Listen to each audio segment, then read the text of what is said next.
مسلمان کمیونٹی میں یہ کہا جاتا ہے کہ لڑکیوں کو پردہ کرنا چاہیے، تو مسلمان کمیونٹی میں یہ کیوں نہیں کہا جاتا کہ لڑکوں کو آنکھوں میں پردہ کر دینا چاہیے اور لڑکیوں کو کھلا رہے گھومنا چاہیے؟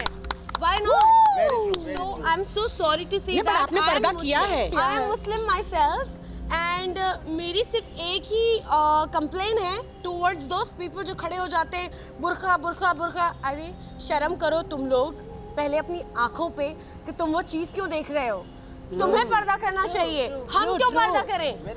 ویمن ہم لوگوں کی عزت سب سے زیادہ ہونی چاہیے کیونکہ ہم نے ہی تمہیں پیدا کیا ہے، ورنہ تم آتے کہاں سے سالے. اسلام میں حجاب ہے. اکثر لوگ عورتوں کے حجاب کے بارے میں ذکر کرتے ہیں، لیکن اللہ سبحانہ و تعالیٰ قرآن مجید میں پہلے مردوں کے حجاب کے بارے میں کہتے ہیں. اللہ تعالیٰ فرماتے ہیں سورہ نور میں سورہ نمبر 24 آیت نمبر 30 میں، کہہ دو مومن مردوں سے کہ اپنی نگاہ نیچے کرے. جب بھی کوئی آدمی کوئی عورت کو دیکھتا ہے اور برے خیالات آتے ہیں، قرآن مجید میں بھی لکھا ہے فوراً اپنی نظر کو نیچے کرنا چاہیے. اس کے بعد اللہ تعالیٰ فرماتے ہیں عورتوں کے حجاب کے بارے میں سورہ نور سورہ نمبر 24 آیت نمبر 31 میں اللہ تعالیٰ فرماتے ہیں کہہ دو مومنات سے، مومن عورتوں سے کہ اپنی نظر نیچے کرے اور اپنے چادر کو سینے پہ ڈھانکے اور اپنی زینت کی نمائش نہ کرے، صرف جو عام طور پہ ظاہر ہے اس کے علاوہ اپنی زینت کو چھپائے. صرف محرم کے سامنے اجازت ہے، ان کے شوہر، لڑکے، والد وغیرہ. اسلام میں جب ہم قرآن اور صحیح حدیث پڑھتے ہیں، حجاب کے 6 نقاط ہیں. سب سے پہلے نقطہ ہے سطر. مرد کے لیے ناف سے لے کے گھٹنے تک ایکسٹینٹ.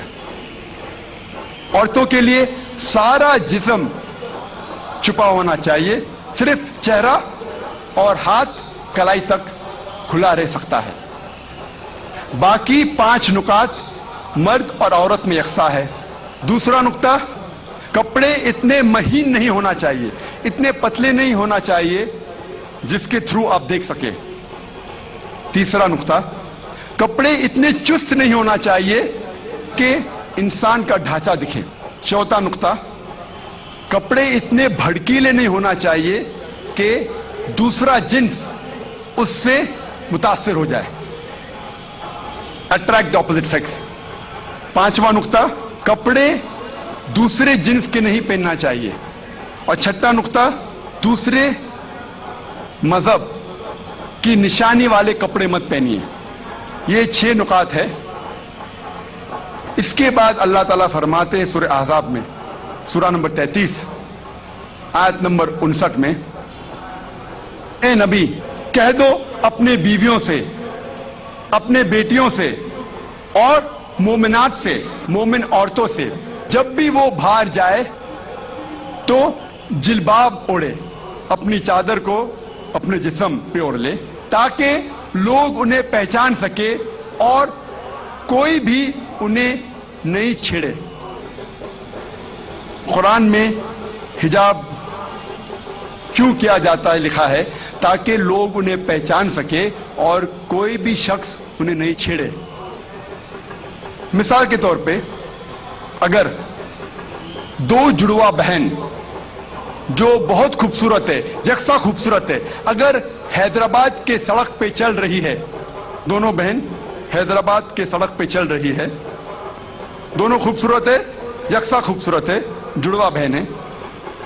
ایک بہن پہنی ہوئی ہے اسلامک لباس، اسلامی لباس، سارا جسم ڈھکا ہوا ہے، صرف چہرہ اور ہاتھ کلائی تک کھلے ہیں. دوسری بہن مغربی لباس پہنی ہوئی ہے، منی سکرٹس اور شارٹس، اور دونوں بہن چل رہے ہیں حیدرآباد کی سڑک پر. کونے پہ ایک لفنگا کھڑا ہے، لڑکی کو چھیڑ. میں پوچھنا چاہتا ہوں وہ کس کو چھیڑے گا؟ وہ بہن جو اسلامی لباس میں ہے یا وہ بہن جو مغربی لباس میں ہے، منی سکرٹس اور شارٹس؟ کس کو چھیڑے گا؟ کس کو چھیڑے گا؟ وہ بہن جو مغربی لباس پہنی ہوئی ہے، منی سکرٹس اور شارٹس.